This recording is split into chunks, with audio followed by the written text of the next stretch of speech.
Schuster leaving it back for Killorn. Floats it in front. They score! Kucherov tips it in, ties it up at 1.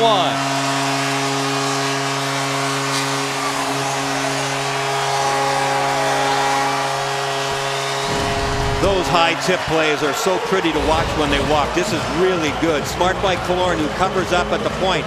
But you see how Kucherov was on the fly?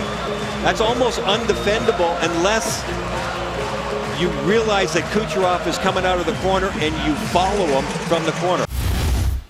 He has goals in 4 consecutive games now, his longest streak of the season, and that ties a career high. As the puck comes in front, they score!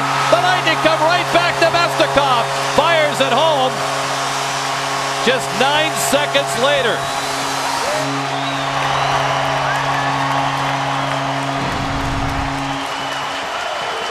It was the pressure of the forecheck. Get the puck in deep, what this fourth line does all the time. JT Brown on against Hickey. It made Hickey nervous. Hickey turns the puck over, trying to get it to Tavares. He got hit by Brown while he was trying to make the backhand pass. Watch what happens to the defenseman because of the pressure of Brown right here. He wants to make the little backhand play, but he does it so hard.